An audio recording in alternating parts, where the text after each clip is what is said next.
The wind howling outside my bedroom window wasn't what woke me that Tuesday morning in October. It was the silence inside the house that felt wrong, like when you realize the refrigerator has stopped humming and you didn't notice until the quiet became deafening. I lay there for a moment, listening to the storm rattling the shutters, waiting for the familiar sounds of my daughter Rebecca moving around the kitchen or my son-in-law Michael's heavy footsteps on the stairs. Nothing. At 64, I'd learned to trust my instincts, and something cold was settling in my stomach that had nothing to do with the weather outside. The emergency alerts had been blaring on our phones since midnight, warning everyone in our Seattle neighborhood to prepare for immediate evacuation. The storm system moving in from the Pacific was unlike anything meteorologists had seen in decades, they said. Flash flooding power outages, potential structural damage to older homes like ours. I pulled my robe around me and padded down the hallway, my bare feet silent on the hardwood floors William and I had installed 30 years ago. Rebecca and Michael's bedroom door stood open, revealing an unmade bed and empty dresser drawers pulled out at odd angles. My heart began to race as I moved faster through the house, checking each room with growing panic. The living room, where we'd watched the weather reports together just hours before, was eerily tidy. Too tidy. The family photos that usually cluttered the mantelpiece were gone. Michael's work boots, that he always left by the front door, had vanished. Even Rebecca's reading glasses, which she scattered on every surface like breadcrumbs, were nowhere to be found. In the kitchen, I opened the refrigerator with trembling hands. Empty shelves stared back at me, cleaned out completely, except for a few condiments they'd apparently decided weren't worth saving. The emergency supply kit we'd assembled together, the one with enough food and water for all of us to weather the storm, had disappeared along with everything else. I stood there in my flannel nightgown, staring at that empty refrigerator, and felt something inside me crack like ice on a frozen pond. They hadn't just left for the evacuation. They'd moved out entirely, taking everything that mattered to them and leaving me behind like I was just another piece of furniture too heavy to bother with. The storm outside was gaining strength, but the storm inside my chest was worse. 40 years of marriage to William had taught me about loyalty and commitment. 3 years of widowhood had taught me about loneliness. But nothing had prepared me for this moment of understanding that the people I'd sacrificed everything for, the daughter I'd raised, and the man she'd married, could abandon me when things got difficult. I sank into the kitchen chair, where I'd shared countless morning coffees with William, where I'd helped Rebecca with her homework decades ago, where I'd listened to Michael's work troubles and offered advice he rarely took. The wind outside screamed against the windows, but all I could hear was the deafening silence of betrayal echoing through every room of what had been our home. The reality of my situation hit me like a physical blow as I sat in that kitchen chair, surrounded by the ghosts of a family life that had apparently been more fragile than I'd ever imagined. My phone buzzed constantly with emergency alerts, each one more urgent than the last, but I couldn't bring myself to move. The evacuation deadline was approaching fast, and I was completely alone. I forced myself to walk through the house one more time, this time looking for clues I might have missed in my initial panic. In Rebecca's old room, which she and Michael had been using as an office, I found the first real evidence of their planning. The desk drawers hung open, emptied of important documents. Her laptop was gone, along with the external hard drive where she kept family photos. Even the small safe where they kept their passports had been cleared out. This wasn't a hasty evacuation decision made in the middle of the night. This was calculated, methodical, and it had probably been planned for days. While I'd been worrying about securing the outdoor furniture and stocking up on batteries, they'd been quietly organizing their escape from me. The medicine cabinet in their bathroom was completely empty. Not just Michael's prescription bottles or Rebecca's vitamins, but even the basic first aid supplies we'd shared. They'd taken everything down to the bandages and aspirin. It was as if they'd systematically erased any trace of their existence in my life. I found myself standing in front of the hall closet, staring at the empty hangers where Rebecca's winter coats used to hang. She'd lived in this house on and off for most of her adult life, moving back in after her divorce 8 years ago, bringing Michael with her when they married 5 years later. I'd welcome them both, grateful for the company after William's death, happy to have my daughter close again. The guest room downstairs, which they'd never actually used, remained untouched. It struck me as oddly symbolic. They'd taken everything from the spaces we'd shared, but left the room that represented distance exactly as it was. Even in their abandonment, they were making a statement about how they saw our relationship. My hand shook as I opened the front hall closet where we kept our emergency supplies. The flashlights were gone, along with the battery-powered radio and the first aid kit. They'd even taken the emergency cash I'd kept hidden in an old coffee can, money I'd saved specifically for situations like this, thinking we'd face them together. The cruelest discovery was in the kitchen pantry.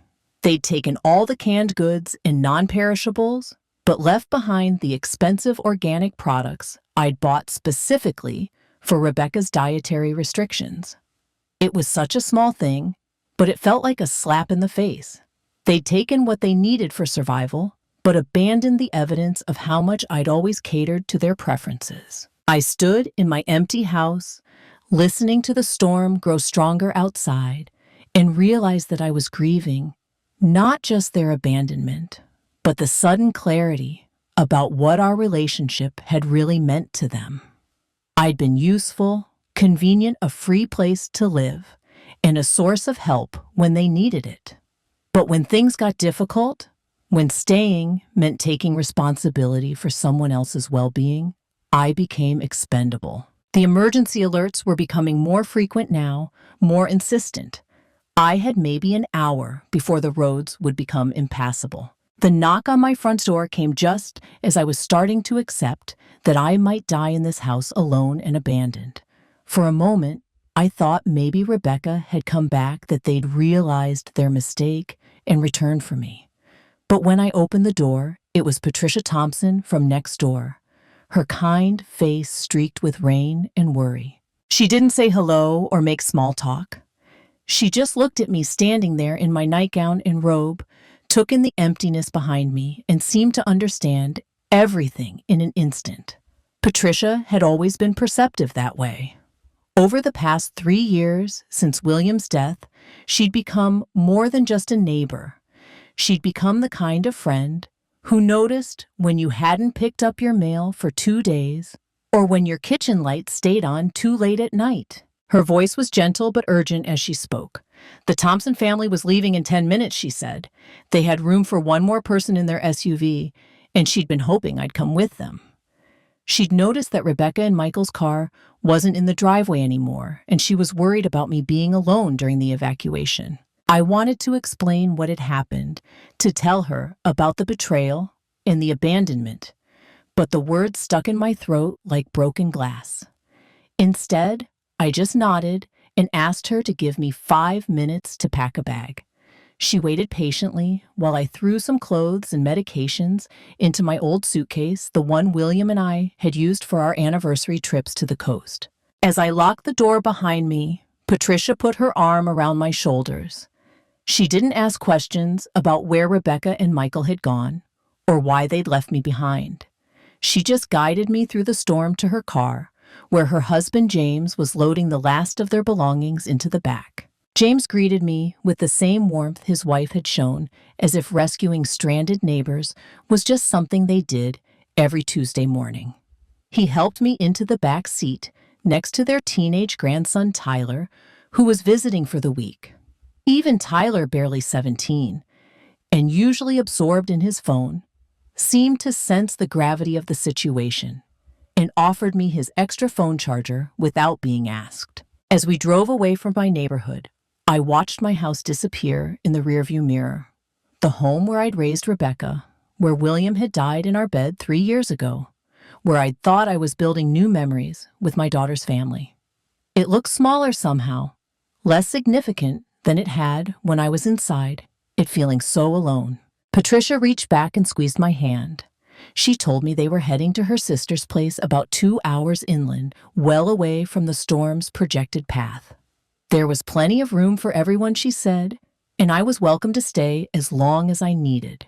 The way she said it, so matter-of-factly, made me realize that this act of kindness wasn't spontaneous. She'd been planning to offer me refuge all along. I stared out the window at the other houses in our neighborhood, many of them already boarded up and empty.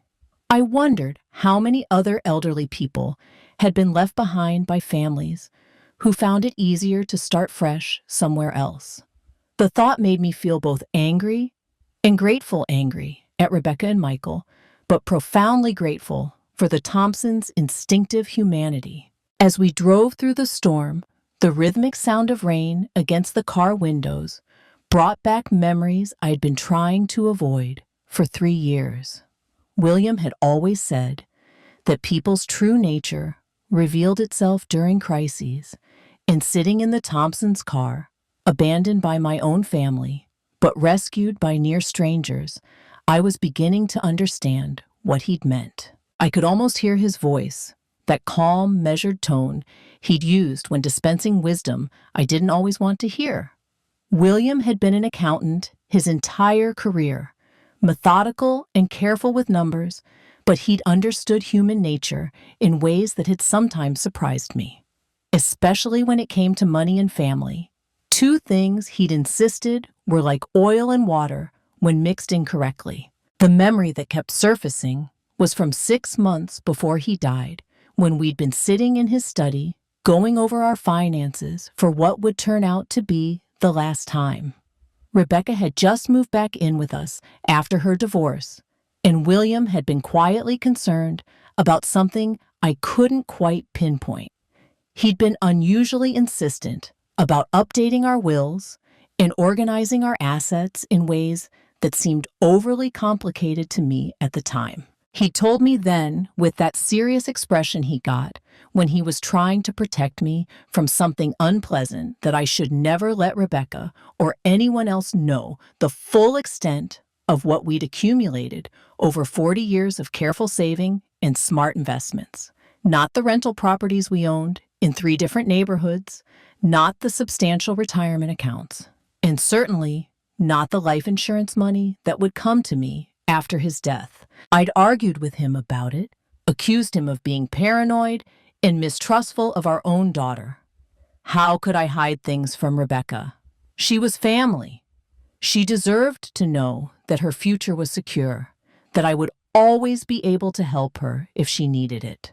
William had just shaken his head and asked me to trust him on this one thing, even if I didn't understand his reasoning. He'd explained it like one of his accounting principles. You never show all your cards at once, not even to people you love, because money changes how people see you and how they treat you. He'd seen it happen to his clients over the years, adult children who became attentive and caring when they learned about inheritances, then distant and resentful when those inheritances went to charity instead. Now, watching the landscape blur past through rain-streaked windows, I realized William had been trying to give me a gift I hadn't wanted to receive: the ability to see people's true feelings toward me, unclouded by financial considerations. He'd wanted me to know that any love or care I received would be genuine, not motivated by what I might leave behind or what I could provide in the meantime. The cruel irony wasn't lost on me. By hiding our wealth, William had ensured that Rebecca's abandonment revealed her true priorities. If she'd known about the money, she might have stayed during the storm, not out of love for me, but out of concern for her inheritance. Instead, she'd left me behind when I appeared to be just a burden, an elderly mother with modest means who would only slow down their fresh start somewhere else. Have you ever had someone try to protect you from a truth you didn't want to face? Let me know in the comments what you think about William's approach. Was he wise or just suspicious? Patricia's sister lived in a sprawling farmhouse that felt like something from a different century. All wooden beams and stone fireplaces that spoke of permanence and family roots stretching back generations.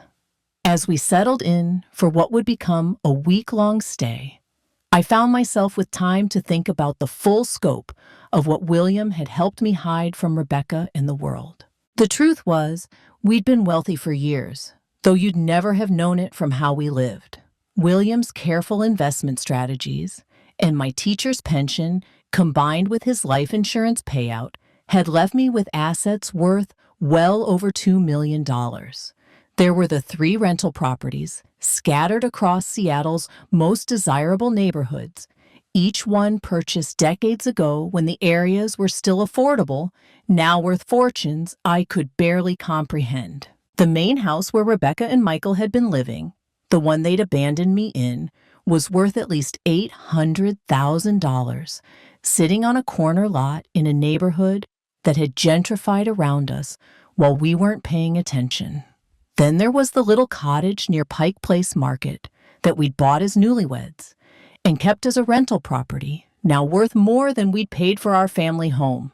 And the duplex in Capitol Hill that had been William's pride and joy, generating steady rental income for 15 years. But the properties were just the beginning. William's retirement accounts had grown substantially over 4 decades of consistent contributions and compound interest. My own teacher's retirement fund had accumulated more than I'd ever expected, thanks to the district's generous matching programs and my habit of living below our means. Add in the life insurance money and various savings accounts, and I was sitting on enough wealth to live comfortably for the rest of my life and still leave a substantial inheritance. The bitter irony was that I'd been supporting Rebecca and Michael financially for years, without them ever knowing where the money really came from. When Michael had been laid off from his construction job 2 years ago, I'd quietly paid their car payments and insurance premiums, telling them it was just help from my modest teacher's pension. When Rebecca had needed dental work that her insurance wouldn't cover, I'd given her the money as an early birthday gift, pretending it was a stretch for me financially. I'd even been planning to help them buy their own home, something they talked about endlessly but never seemed able to afford on their combined incomes. The plan had been to give them a substantial down payment, maybe even co-sign for a mortgage, all while pretending it was the last of my savings being spent on their future happiness. Sitting in that farmhouse kitchen, helping Patricia's sister prepare dinner for our extended group of storm refugees, I realized how completely I'd been played. Rebecca and Michael had accepted my financial help readily enough, but they'd also maintained just enough emotional distance to abandon me when it became inconvenient to stay. They'd wanted my money, but not my companionship, my assistance, but not my presence in their lives. The most painful part was recognizing how carefully they'd cultivated this arrangement. They'd lived in my house rent-free, but maintained their own social lives, rarely including me in their plans or activities. They'd accepted my help with their expenses, but never asked about my own financial situation or whether I could actually afford to be so generous. They'd taken what they needed while keeping me at arm's length, emotionally creating the perfect setup for abandoning me when circumstances required them to choose between their convenience and my well-being. As the storm raged outside Patricia's sister's farmhouse, I found myself cataloging all the ways I'd sacrificed for Rebecca over the years, especially after William's death. The memories came flooding back like water through a broken dam, each one more painful than the last, because now I could see them clearly for what they really were. There was the time Rebecca had called me, crying about their financial troubles, how they couldn't afford both the car repair and their credit card payments that month. I immediately transferred $1,500 from my savings account, telling her it was money I'd been setting aside for a small vacation I probably wouldn't take anyway.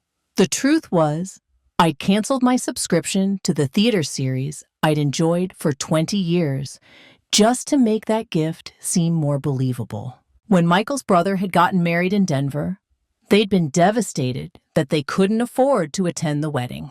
I'd quietly paid for their plane tickets and hotel room, presenting it as frequent flyer miles and hotel points I'd accumulated and would lose if I didn't use them soon. In reality, I'd liquidated a small investment account William had set up for emergencies. They'd spent a wonderful long weekend celebrating with Michael's family, while I stayed home alone, convincing myself that their happiness was worth my isolation. The groceries were perhaps the most telling example of how our relationship really worked. Rebecca had developed expensive tastes in organic foods and specialty items that strained their budget, especially during Michael's periods of unemployment. I'd started doing the shopping for all of us, claiming it was easier for me to shop during the day while they were working.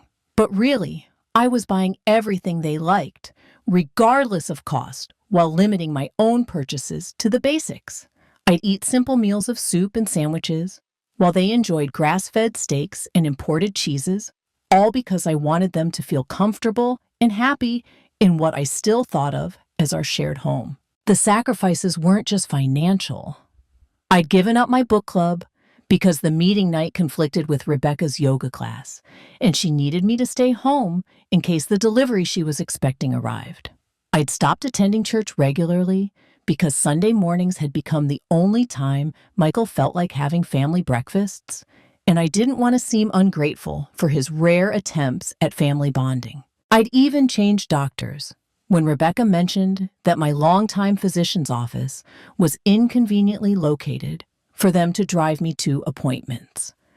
The new doctor was closer to their work schedules, but required me to take 2 buses to reach turning simple checkups into half-day ordeals. But I told myself it was a reasonable compromise that families made adjustments for each other. The most heartbreaking realization was how I'd slowly erased myself from my own life to accommodate theirs. My friends from my teaching days had gradually stopped calling because I was never available for lunch dates or social gatherings. My own interests and hobbies had been pushed aside to make room for their needs and preferences. I'd become a supporting character in my own story, existing primarily to make their lives easier and more comfortable. And through it all, I told myself this was what families did for each other. I'd convinced myself that my sacrifices were investments in our relationships, that all the money I spent and all the compromises I made were building stronger bonds between us. The storm had revealed the truth. I'd been building a one-way bridge that they'd had no trouble burning down when it no longer served their purposes. Living with the Thompson family during that week of displacement turned out to be a revelation in ways I hadn't expected. Patricia's sister Margaret, yes, we shared the same name, which felt like a sign somehow ran her household with the kind of warmth and inclusivity that made everyone feel genuinely wanted. It was a stark contrast to the careful politeness that had characterized my life with Rebecca and Michael. The farmhouse operated on rhythms that felt both foreign and familiar to me. Everyone pitched in with cooking and cleaning without being asked. Conversations flowed naturally across generations, and there was an easy comfort in the way family members touched each other's shoulders in passing or shared inside jokes that welcomed newcomers rather than excluding them. James helped with morning coffee. Without complaint, Tyler entertained the younger children with card games, and Margaret herself seemed to expand her heart to accommodate however many people needed shelter. What struck me most was how Patricia included me in everything naturally. When they discussed evacuation updates and where everyone would go when the storm passed, she automatically spoke about our plans as if my integration into their family circle was permanent and unquestionable. She asked my opinion about meals, invited me to join their evening conversations on the porch, and made sure I had the comfortable chair by the fireplace each night. It was Patricia who first suggested I might not want to go back to my old life, even after the storm cleared. We'd been sitting in Margaret's kitchen one evening, helping prepare vegetables for the next day's soup, when she mentioned casually that her sister knew of several lovely properties in the area that might suit someone looking for a fresh start. The way she said it so matter-of-factly made me realize she'd been watching me carefully and had drawn her own conclusions about my situation. When I finally told her what had really happened, about waking up alone, about the systematic way Rebecca and Michael had erased themselves from my house, Patricia didn't express shock or outrage. She just nodded knowingly and mentioned that she'd suspected something was wrong when she'd noticed their car packed with belongings at 6 a.m. She'd actually been watching for signs that I might need help preparing to offer assistance before I even knew I needed it. The Thompsons never asked prying questions about my finances or living situation. They didn't offer pity or treat me like a charity case. Instead, they simply absorbed me into their family unit as if I'd always belonged there, sharing responsibilities and pleasures equally. When James fixed a loose cabinet door, he asked if I needed anything repaired. When Margaret planned shopping trips, she checked if I needed anything from town. When Tyler played guitar in the evenings, he asked if I had favorite songs he could learn. This was what family was supposed to feel like, I realized. Not the careful transaction-based relationship I'd had with Rebecca and Michael, where my value was measured by what I could provide, and my presence was tolerated rather than enjoyed. This was the kind of mutual care and genuine affection that I'd thought existed in my old life, but had actually been grieving the absence of for years without fully understanding what was missing. By the end of that week, I'd made a decision that would have seemed impossible just days earlier. I wasn't going back to my old life. The storm had passed, the roads were clear, and emergency crews were allowing residents to return to assess damage in our neighborhood. Patricia assumed we'd be driving back together, that I'd want to check on my house and begin the process of cleaning up and moving forward.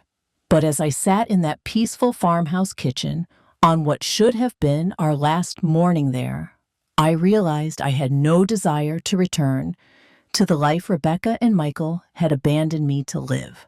The decision crystallized when Patricia showed me a news article on her tablet about the storm damage in our area. There was a photo of my street, and I could see my house in the background, apparently undamaged, but looking somehow smaller and less significant than I remembered. Reading about families returning to rebuild their lives together, I felt nothing but emptiness at the thought of going back to that house alone. That's when I made what might have been the most liberating decision of my adult life. I asked Patricia to make a phone call for me to contact the local emergency services and report that Eleanor Walsh was missing and presumed dead. The request shocked her at first, but when I explained my reasoning, she understood with the same intuitive compassion she'd shown throughout the week. I wanted Rebecca and Michael to believe I had died in the storm. Not out of spite, though I won't lie and say revenge wasn't part of it, but because I needed them to experience the full weight of what they'd done. They'd abandoned me to save themselves, leaving me to face a life-threatening situation alone. Let them live with the consequences of that choice, believing it had ended in my death. But more than that, I wanted to be free. Free from the exhausting cycle of giving and compromising and sacrificing for people who saw me only as a resource to be managed. Free from the constant hope that they might someday love me the way I love them. Free from the prison of expectations and obligations that had been slowly suffocating me for years. Patricia made the call, her voice steady as she reported that her neighbor, Eleanor Walsh, had been missing since the evacuation and was believed to have stayed behind in the storm zone. She provided just enough details to make it believable that my car was still in the driveway, that there had been no contact since the evacuation deadline, that the house showed signs of storm damage. The emergency services took the report seriously, adding my name to the list of casualties they were still investigating. The strangest part was how peaceful I felt as Patricia hung up the phone. I wasn't Eleanor Walsh anymore, at least not the version of Eleanor who had spent the last 3 years trying to earn love through sacrifice and generosity. That Eleanor had died in the storm, abandoned and alone in an empty house. This Eleanor, the one sitting in a stranger's kitchen, surrounded by genuine warmth and care, was someone entirely new. What would you do if you had the chance to start completely over? Sometimes life forces us to make impossible choices. Share your thoughts below about whether you think I made the right decision. Margaret offered me one of the guest rooms for as long as I needed it, and I accepted gratefully. The Thompsons would help me navigate the practical details of my new existence, but the emotional work of rebuilding my life would be mine alone. For the first time in years, I was looking forward to that challenge instead of dreading it. Living as a dead woman gave me an unexpected advantage. I could observe the aftermath of my disappearance without the complications of having to respond to it. Patricia had connections in our old neighborhood through her work at the community center, and she brought me updates about Rebecca and Michael's reaction to my presumed death with a mixture of sympathy and barely concealed satisfaction. The first reports came within days of the official missing person announcement. Rebecca had returned to Seattle as soon as the roads reopened, apparently expecting to find me waiting anxiously for their return, ready to forgive their abandonment and grateful they were safe. Instead, she'd found emergency tape across our front door and a notice that the property was under investigation as part of storm casualty assessments. According to Patricia's sources, Rebecca's initial reaction had been disbelief rather than grief. She'd insisted to anyone who would listen that I couldn't possibly be dead, that I was too smart and too careful to have stayed behind during a mandatory evacuation. She demanded to search the house herself, convinced she'd find evidence that I'd left safely and was staying with friends somewhere, just choosing not to contact them yet. But the house told a different story than the one she wanted to believe. The emergency supplies she and Michael had taken were obviously missing, but so was my suitcase from the bedroom closet.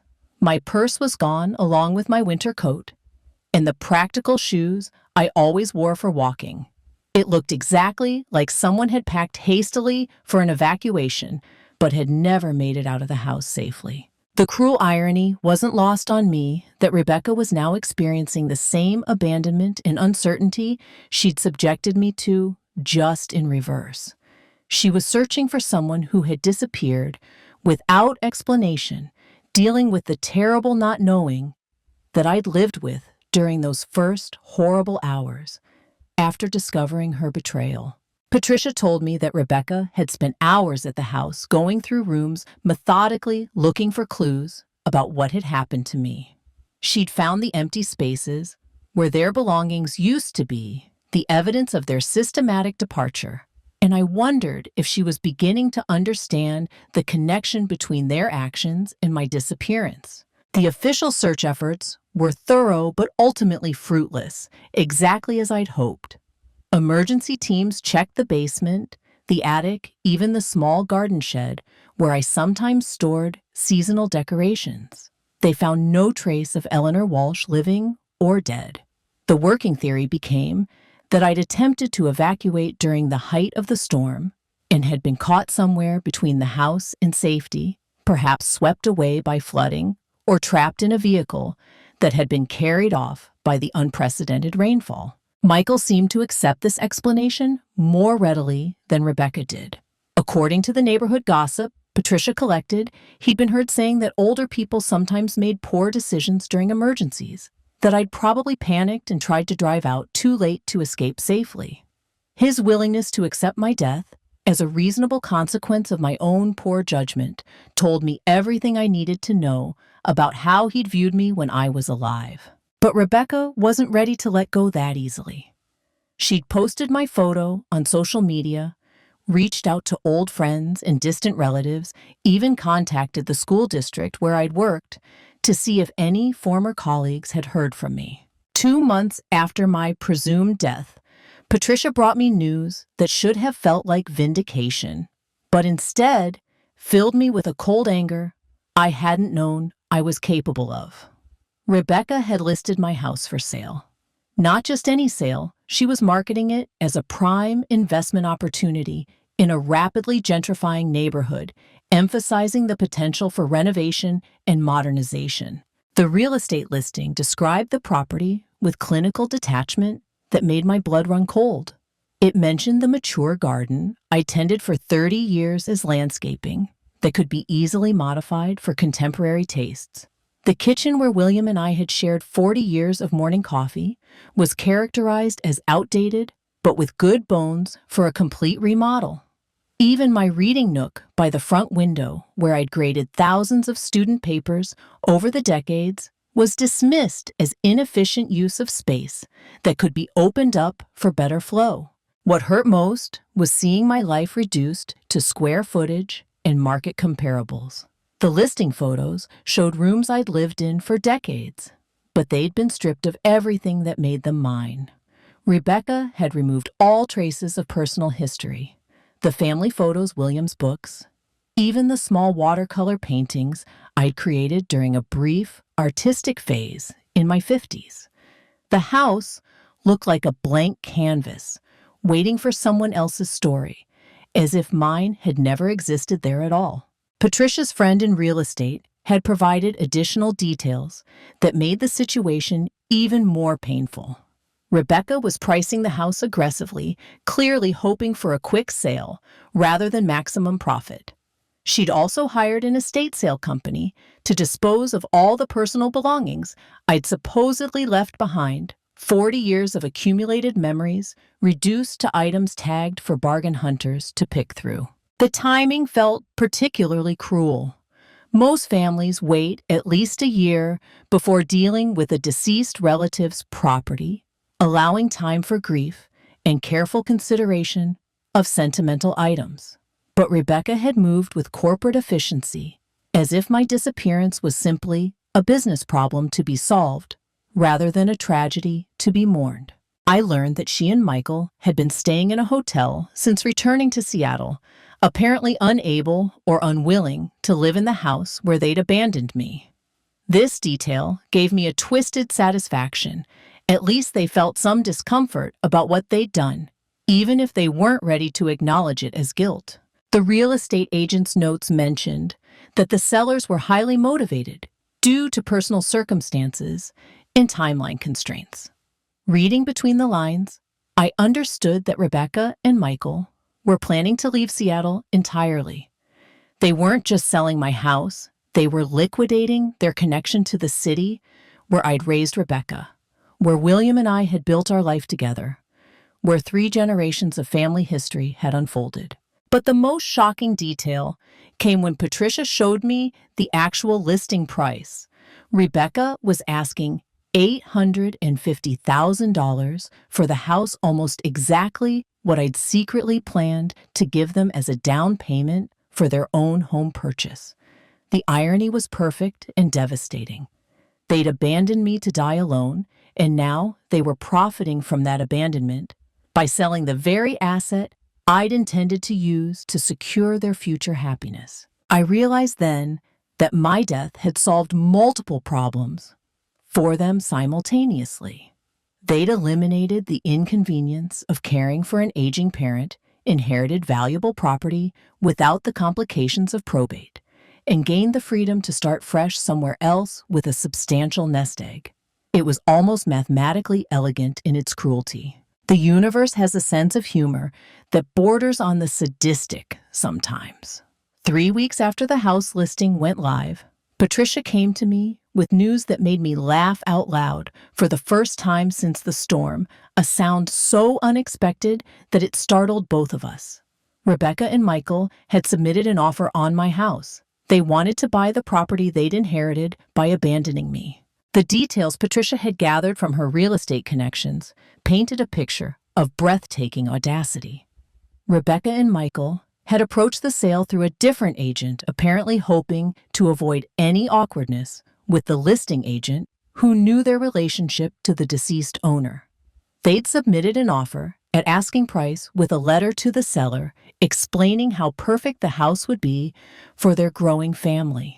The letter, which Patricia managed to read through her network of neighborhood connections, was a masterpiece of unconscious irony.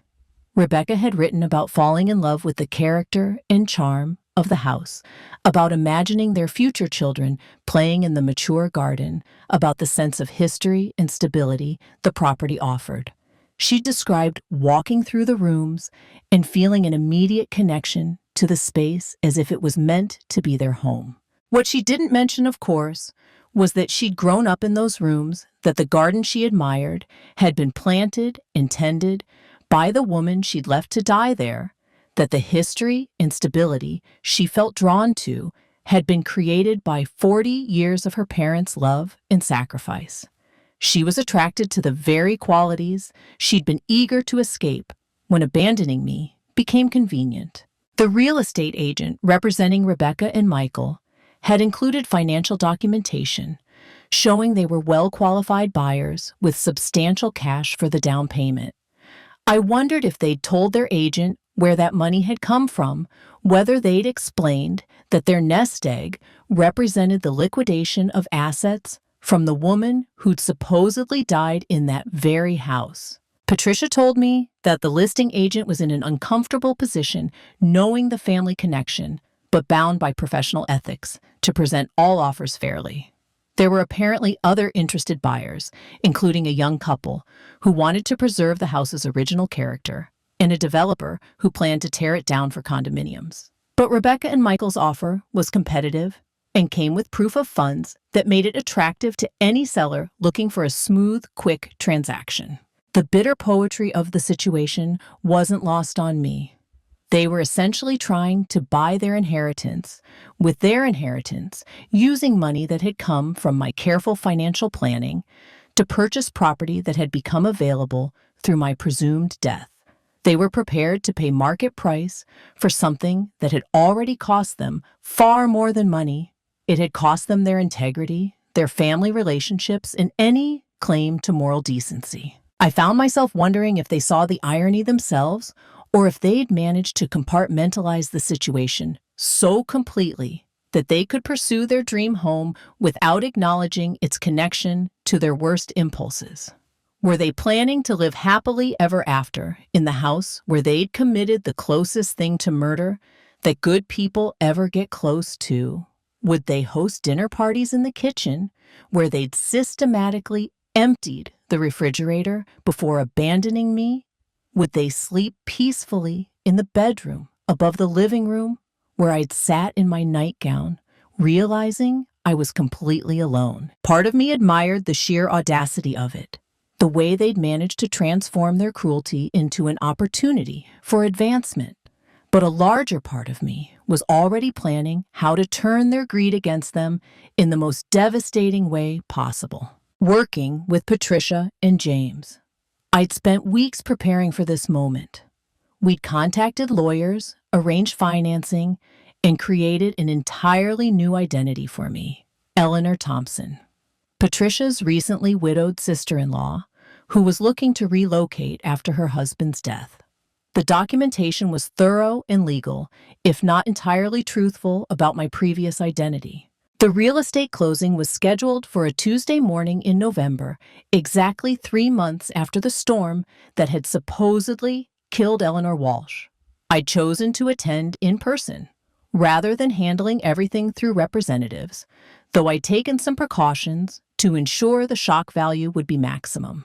A good haircut, different style of glasses and clothes, more fashionable than I'd worn in years, had transformed my appearance enough that I might not be immediately recognizable. Patricia drove me to the title company office, and we sat in the parking lot for a few minutes while I gathered my courage. After 3 months of planning this confrontation, I was surprised by how nervous I felt. Seeing Rebecca and Michael again would be painful, even though I was no longer the desperate abandoned woman they'd left behind. I was financially secure, emotionally stronger, and surrounded by people who genuinely cared about my well-being. But they were still my daughter, and the man she'd chosen, and some part of me would always grieve the relationship we might have had. We entered the office separately, Patricia going first to ensure everything was properly set up. The title company had arranged for us to use their largest conference room, anticipating that this might be a complex transaction, given the family dynamics they'd been made aware of. When I walked into that room and saw Rebecca and Michael sitting at the polished table with their real estate agent, I had to grip the back of my chair to steady myself. Rebecca looked older than I remembered, and tired in a way that went deeper than physical exhaustion. Michael seemed uncomfortable fidgeting with his phone and avoiding eye contact with everyone in the room.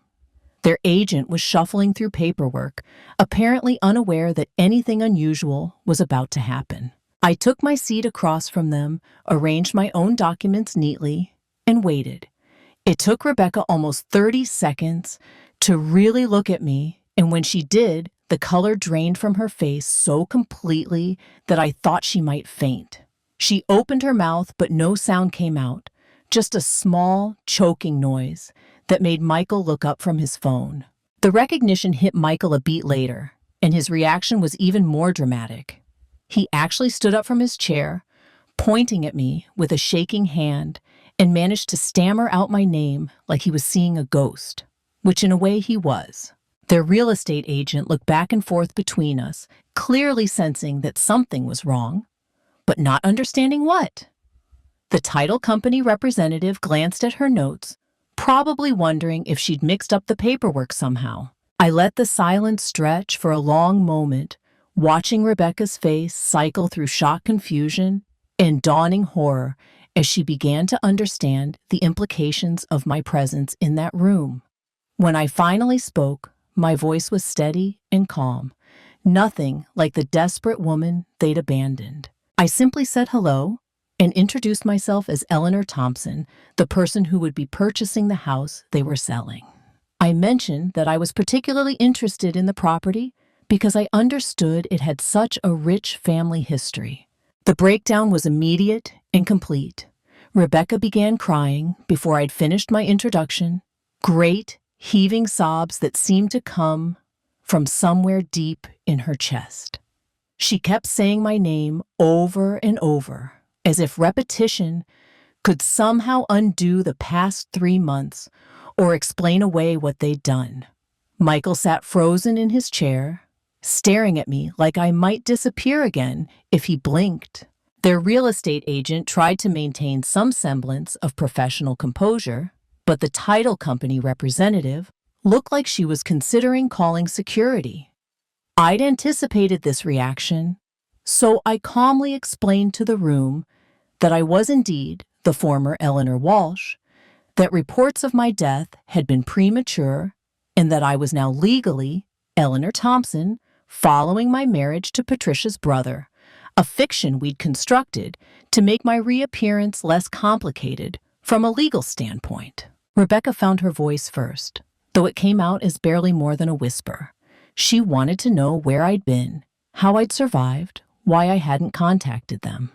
The questions tumbled out between sobs, each one revealing how completely unprepared she was for this confrontation.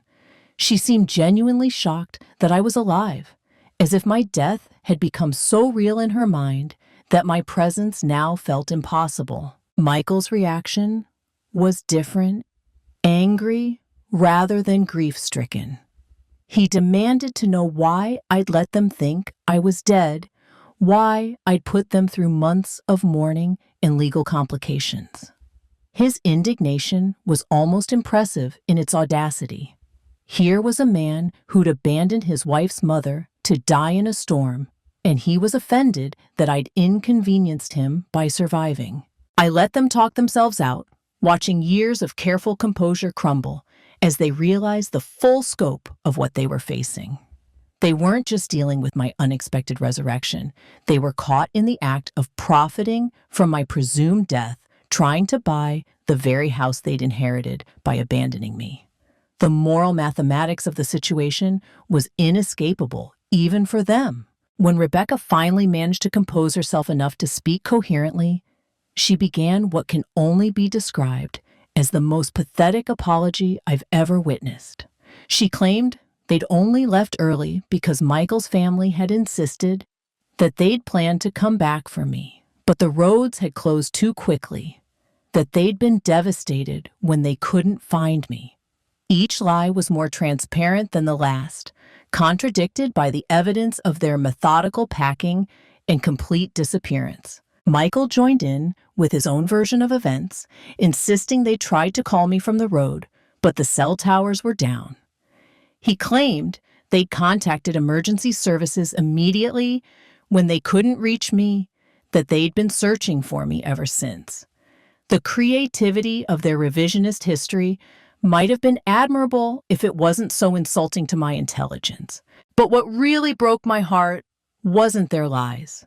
It was the underlying assumption that I was still the same desperate woman who would accept any explanation that allowed us to pretend we were still a family. They seemed to believe that my reappearance was the first step toward reconciliation, that we could somehow move past their abandonment and rebuild our relationship on a foundation of mutual forgiveness and selective memory. Rebecca reached across the table toward me, her eyes still streaming with tears, and told me how much she'd missed me, how grateful she was that I was safe. I pulled my hands back from Rebecca's reach and looked at her with what I hoped was polite but distant interest. The woman sitting across from me was a stranger wearing my daughter's face, someone who had forfeited any claim to my maternal love when she chose her convenience over my survival. The tears streaming down her cheeks meant nothing to me now. They were just salt water, not evidence of genuine remorse or love. When I spoke, my voice was calm and businesslike, the tone I'd once used with difficult parents during my teaching career. I explained that while I appreciated their concern for my well-being, we were here for a real estate transaction, not a family reunion. I had come to inform them that I would not be purchasing their house after all. Instead, I'd already contacted the other interested buyers and arranged to sell the property to the young couple who wanted to preserve its original character. The silence that followed was deafening. Rebecca looked like I'd physically struck her, while Michael's face cycled through confusion, anger, and dawning understanding. Their real estate agent was frantically checking her phone, probably trying to figure out how this had happened without her knowledge. I continued speaking, my words carefully chosen and deliberately devastating.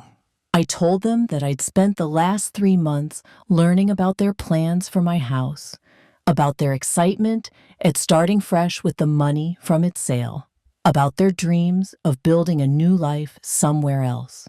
I mentioned that I found it touching how attracted they were to the house's character and history, considering they'd been so eager to escape both when it became inconvenient. Rebecca tried to interrupt to explain or apologize or somehow salvage the situation, but I held up my hand for silence.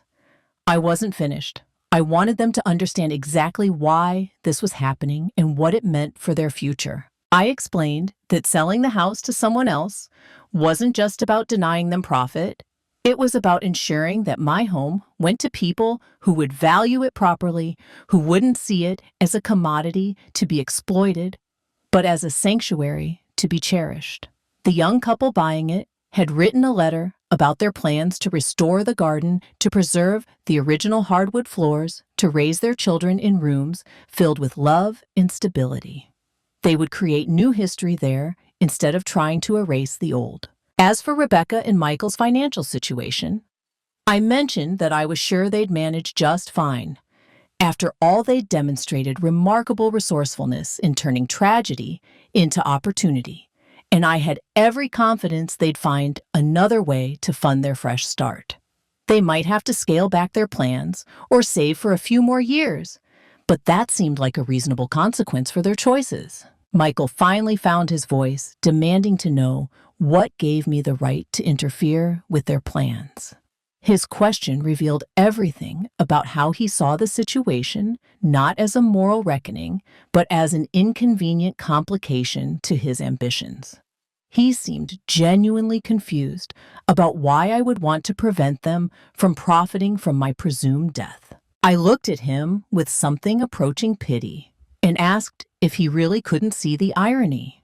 They'd abandoned me to pursue their own interests, and now they were surprised that I was doing the same thing. The difference was that my actions were motivated by justice rather than selfishness, by a desire to protect what I valued rather than to exploit what others had lost. Rebecca made one last desperate attempt to appeal to our family connection, reminding me that I was her mother and that families forgave each other. But I learned something important during my months with the Thompson family. Being related by blood doesn't make you family, any more than living in the same house makes you home. 6 months later, I was kneeling in the garden of my new home, a charming craftsman bungalow in a quiet suburb about an hour from Seattle. The previous owners had neglected the landscaping, but I could see the potential in the overgrown beds and tangled rose bushes. Spring was coming early that year, and I was planning a complete transformation of the outdoor space. My hands were dirty with rich soil, and my back ached pleasantly from the morning's work. At 65, I was rediscovering muscles I'd forgotten I had, and finding a satisfaction in physical labor that my years of sedentary teaching hadn't provided. The garden was going to be spectacular, not the careful conservative plantings I'd maintained at the old house to avoid offending Rebecca's aesthetic preferences, but bold, colorful chaos that pleased no one but me. The house itself was perfect for my new life, small enough to manage easily, but large enough for the projects I was planning. I converted the second bedroom into a writing studio, complete with built-in bookshelves and a window that looked out over my future garden. For the first time since college, I was writing again, not lesson plans or student evaluations, but stories and essays, and even the beginning of what might become a memoir. My 2 rescue dogs, Courage and Hope, sprawled in the sunshine nearby, keeping me company while I worked.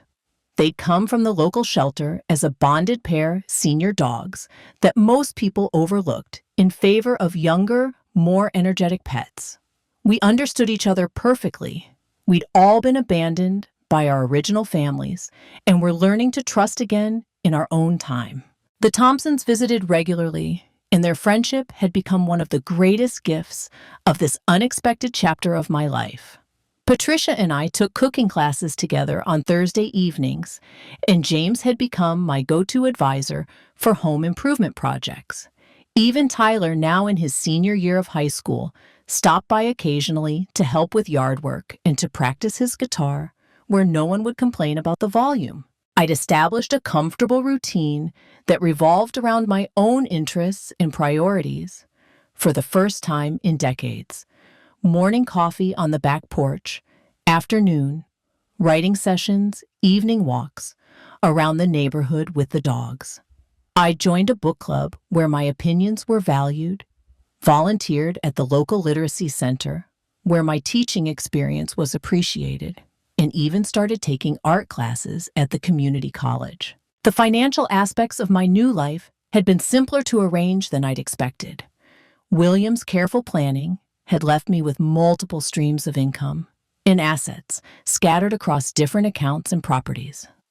I'd sold the rental properties and invested the proceeds conservatively, ensuring a comfortable income for the rest of my life. The house purchase had barely made a dent in my available resources. I'd also started a small scholarship fund for students from troubled families, something William and I had always talked about doing, but never quite managed to organize. It felt like a fitting way to honor the lessons I'd learned about the difference between biological family and chosen family, between obligation and genuine care. The only contact I'd had with Rebecca since the real estate office confrontation was through lawyers, as she'd attempted to challenge the sale and claim some legal right to the property. Those efforts had been unsuccessful, of course, since the house had always been mine to sell, and her presumed inheritance rights had died with Eleanor Walsh. Eleanor Thompson owed her nothing. As I sit here in my garden on this warm spring afternoon, almost a year after the storm that changed everything, I find myself thinking about William's wisdom in ways I couldn't understand when he first shared it with me. He'd known something I'd been too naive or too hopeful to see, that hiding our wealth wouldn't just protect our assets, it would protect my ability to see people clearly. If Rebecca and Michael had known about the money, they might have stayed during the storm, not out of love, but out of financial calculation. They might have cared for me in my old age, not out of genuine affection, but out of inheritance anxiety. I would have lived the rest of my life never knowing whether their attention was real or performed, never understanding that their love had conditions I was completely unaware of. William's final gift to me wasn't the financial security he'd worked so hard to provide, though I'm deeply grateful for that. His real gift was the clarity that came from seeing how people treated me when they thought I had nothing to offer them except my own company and care. The Thompsons had rescued me when I appeared to be just a poor, abandoned elderly woman. Rebecca and Michael had abandoned me under exactly the same circumstances. The storm revealed everyone's true nature, including my own. I discovered that I was stronger and more resilient than I'd ever imagined, capable of rebuilding my life completely when circumstances required it. I'd learned that I could survive betrayal and abandonment, that I could choose my own family based on character rather than genetics, and that I could find joy and purpose in a life designed entirely around my own values and interests. I think about Rebecca, sometimes wondering if she's learned anything from our final confrontation, or if she's simply moved on to blame me for yet another disappointment in her life. I hope she's happy, truly I do, but I no longer feel responsible for her happiness in the way I once did. She made her choices during the storm, and I've made mine in its aftermath. The young couple who bought my old house sends me updates occasionally, along with photos of their renovations and their plans for the garden. They're expecting their first child next month, and they've told me they think of the house as a lucky place, full of good energy, from the family who loved it before them. They don't know the whole story, of course, but they're right about the love that house contained. William and I were happy there for many years, and now they will be too. People often ask me if I have any regrets about the choices I made after the storm, whether I might have handled things differently if I had it to do over again. The honest answer is that I regret the years I spent trying to earn love that was never really available to me, the sacrifices I made for people who saw them as payment rather than gifts, the way I diminished myself to make room for others who never appreciated the space I gave them. But I don't regret the storm, as terrible as it was. Sometimes, life has to strip everything away before you can see what you're really made of and what you actually need to be happy. The storm took away my illusions about family and obligation and unconditional love, but it gave me something far more valuable, the knowledge that I could create a life worth living entirely on my own terms. If you've made it this far in my story, I hope you'll share your thoughts in the comments below and consider subscribing for more stories about second chances and new beginnings. Sometimes the best chapters of our lives are the ones we write after everything we thought we wanted has fallen apart.